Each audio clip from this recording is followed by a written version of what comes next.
Assalamualaikum warahmatullahi wabarakatuh. Perkenalkan, nama saya Rizky Wahyudi dengan kelas B dengan NPM G1D 021052. Di sini saya akan membacakan buku yang berjudul Elektromagnetit di halaman 2-3 yang diberikan oleh Pak Nopalio Darata. Pengisian dan arus. Setiap partikel di alam semesta membawa sejumlah properti. Ini menentukan bagaimana partikel berinteraksi dengan masing-masing dari 4 gaya. Untuk gaya gravitasi, properti ini adalah massa. Untuk gaya elektromagnetisme, sifat tersebut disebut muatan listrik. Untuk tujuan kursus ini, kita dapat menganggap muatan listrik sebagai bilangan real, QR. Yang penting muatan bisa positif atau negatif. Itu juga bisa menjadi nol. Dalam hal ini partikel tidak terpengaruhi oleh gaya elektromagnetisme. Satuan SI untuk muatan adalah Coulomb, dilambangkan dengan C. Ini seperti semua satuan SI merupakan parokial, nyaman untuk aktivitas manusia daripada diinformasikan oleh hukum fisika yang mendasarinya. Kita akan mempelajari lebih lanjut bagaimana Coulomb didefinisikan pada bagian 3.5. Pada tingkat dasar, alam memberi kita unit muatan yang lebih baik. Ini mengikuti dari fakta bahwa muatan dikuantisasi.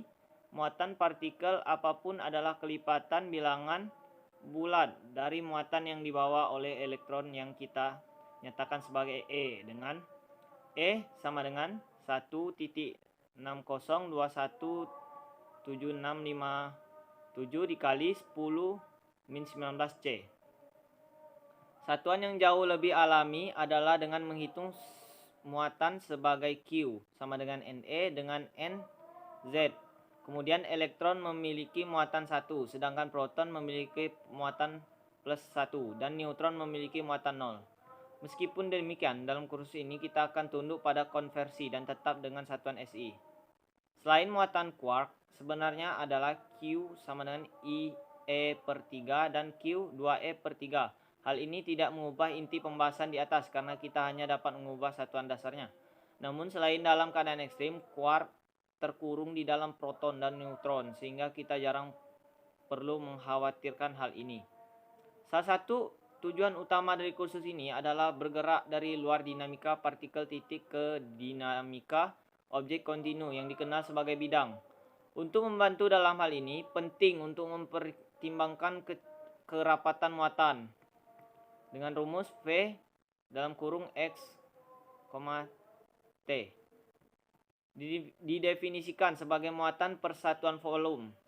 Muatan total Q di daerah V tertentu adalah Q sama dengan R dikali V dikali D dikali 3X dalam kurung X, T.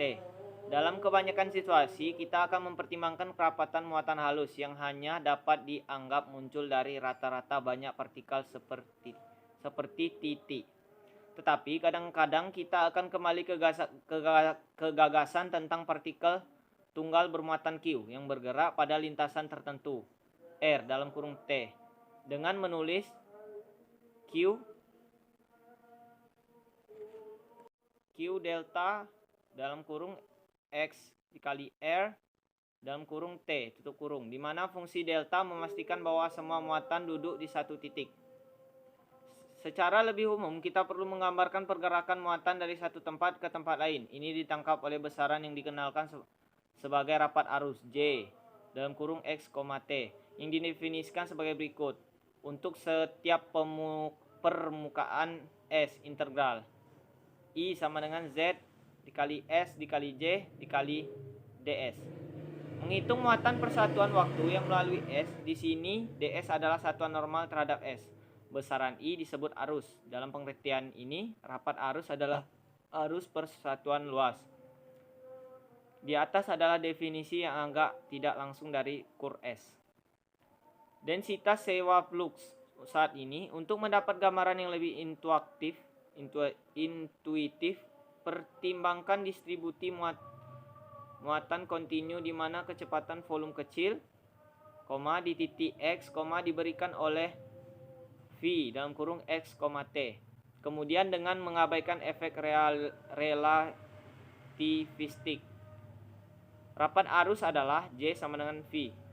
Khususnya jika satu partikel bergerak dengan kecepatan V sama dengan R dalam kurung T, rapat arus akan menjadi J sama dengan Q kali V dikali delta dikali 3 dalam kurung X kali R dalam kurung T tutup kurung. Ini diilustrasikan pada gambar di mana partikel bermuatan di bawahnya ditunjukkan sebagai bola merah bergerak melalui permukaan biru S. Sebagai contoh sederhana, pertimbangkan elektron MOVVA. Kawat ing sepanjang kawat. Kami memodelkan kawat sebagai silinder panjang dengan luas penampang A, seperti yang ditunjukkan di bawah ini. Elektron bergerak dengan kecepatan V sejajar sumbu kawat. Pada kenyataannya, elektron akan memiliki beberapa distribusi kecepatan. Anggap V sebagai kecepatan rata-ratanya. Jika ada N elektron per satuan volume, masing-masing bermuatan Q, maka rapat muatan adalah NQ dan rapat arus adalah J, sama dengan NQV. Arus itu sendiri adalah I, sama dengan mutlak J dikali A. Sepanjang kursus ini, rapat arus memainkan peran yang jauh lebih menonjol daripada arus I. Untuk alasan ini, kita akan menyebut J hanya sebagai arus, meskipun kita lebih berhati-hati dengan terminologi jika ada kemungkinan untuk kebingungan.